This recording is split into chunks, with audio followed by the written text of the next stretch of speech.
Mbak Nyomi, apa yang memotivasi Mbak Nyomi kemudian saya harus pergi ke gunung, mendaki gunung bersama anak saya?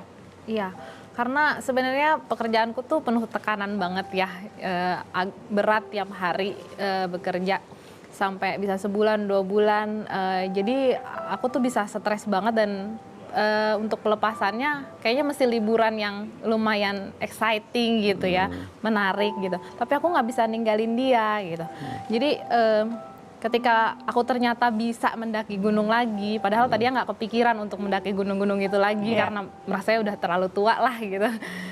Ternyata bisa, jadi aku termotivasi ya kita punya beban masalah hidup di masa lalu dan masa depan juga pasti akan ada masalah gitu. Jadi kalau kita berhasil nih, berarti kita bisa melewati masalah-masalah lain. Sehari-hari aku juga nggak punya waktu buat dia, seringan dia ajak main aku nggak sempet, dikit-dikit aku ditelepon klien gitu. Jadi cuma di gunung itu aku bisa lepas semuanya, terpaksa nggak mikirin ini pasien karena emang nggak ada sinyal gitu. Jadi aku emang intens ngurusin dia. Dokter hewan itu nanya pasiennya gimana ya keluhannya? Nggak bisa memang.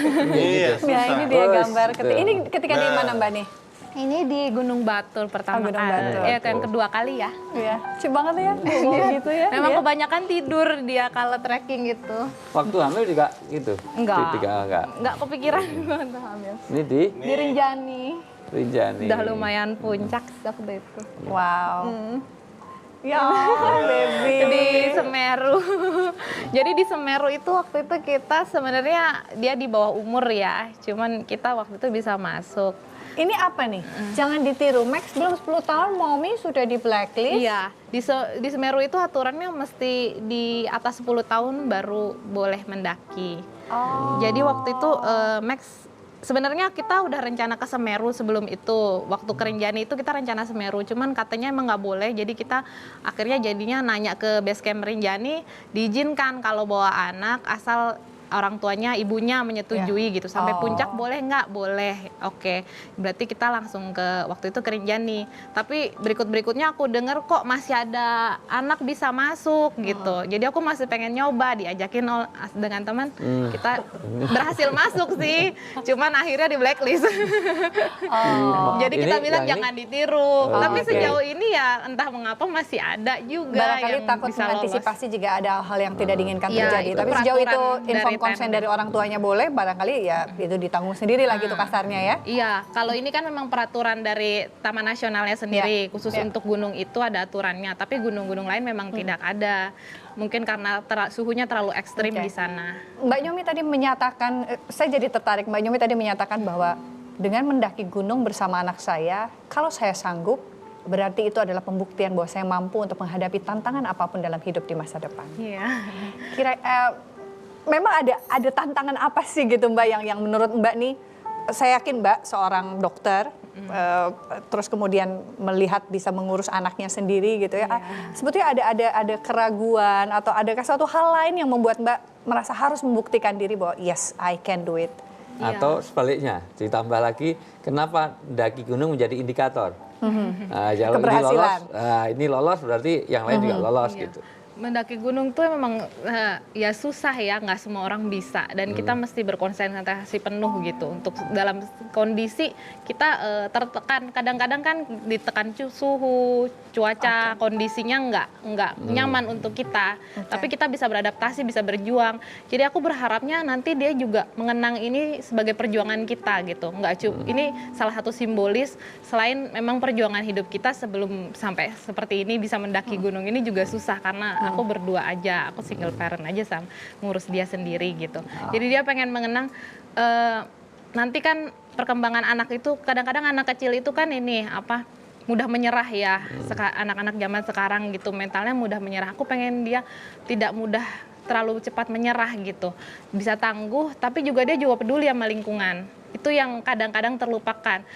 Anak kecil bisa tangguh, jagoan gitu, tapi dia nggak peduli sama lingkungan, nggak peduli sama orang lain. Padahal kalau di gunung kamu nggak bisa hidup sendiri, kamu harus bekerja sama orang lain dan juga dengan orang lain dan peduli sama lingkungan, menjaga gitu, dan juga menjaga hewan satwa-satwa di sekeliling gitu. Jadi memang banyak sih yang aku pengen pesankan ke dia. Sebenarnya tadinya cuman foto-foto aja ya. Tapi ya mungkin kita akan berlanjut lagi kalau memang dia selama dia masih menyukainya, selama dia masih mau. Berarti dia sebagai simbol kekuatan seorang single parent. I can do it. Kalau bisa di puncak, berarti di dalam kehidupan realitas sehari-hari juga bisa. Itu yang ingin dibuktikan oleh Mbak Nyomi. Iya. Oke. Terus kemudian Mbak Nyomi, kalau misalnya pergi mendaki ini memang hanya berdua atau juga ada tim yang lain? Oh, selalu ada tim. Tapi kita memang kebanyakan beda-beda ya. Jadi kadang-kadang sekarang kita jalan berdua aja, nanti misalnya di mana kita di base camp kita ketemu dengan tim. Nanti kadang-kadang ada yang ikut kita. Karena ngelihat dia kan, jadi rombongan lain jadi ikut ngeramein. Jadi bisa sampai 10 orang, terakhir kita 10 orang memang ke Argopuro itu. Oke. Wi, ini kan kita ingin kita boleh membuktikan kekuatan diri kita dengan kemudian dekat dengan alam ataupun apapun yang menjadi simbol untuk menunjukkan eksistensi dan kekuatan diri kita, itu kan boleh menjadi pilihan gitu ya Wi, entah itu laut, entah itu gunung. Tapi yang terpenting yang saya tadi suka dari Mbak adalah bahwa mengajarkan anak untuk bertahan, untuk bisa berdamai, untuk bisa menghargai lingkungan, menghargai orang lain. Ini kan boleh dibilang juga sebagai sebuah bukti tadabur alam gitu ya Wi ya. Ada ayat di dalam surat Al-Ghasyiyah di antaranya afala yang duruna ilal ibili kaifa khulqat wa ilas samai kaifa rufiat wa ilal jibali kaifa rufiat. Artinya supaya kamu itu melihat gunung. Bagaimana gunung ini diciptakan, bagaimana onta itu diciptakan, bagaimana gunung itu ditegakkan. Gunung itu simbol keteguhan. Gunung itu simbol istiqomah. Dia tidak berpindah kemana-mana. Dia punya kekuatan yang luar biasa, tapi dia tidak pamerkan begitu rupa. Sisi lain juga learning point-nya adalah bagaimana kedekatan orang tua kepada anak. Karena Rasulullah sendiri itu membuat keakraban dengan anak luar biasa. Satu ketika Rasulullah sedang sholat pun anaknya main kuda-kudaan, dan kuda itu adalah bagaimana simbol orang harus bisa berkuda di Arab, di negeri Arab itu luar biasa, sampai dianjurkan betul orang berkuda, sehingga sampai anak kecil, masih kecil pun Hasan dan Husain itu gantian untuk main kuda ketika Rasulullah sedang bersujud. Itu pun diakomodir. Nah, maka apa salahnya kalau kita juga menanamkan nilai-nilai, karena itu jauh lebih berkesan daripada dari buku. Karena kitab alam ini lebih fasih. Ketika ditunjukkan di gunung, tunjukkan kepada laut, tunjukkan itu. Hutan. Ya, hutan. Iya.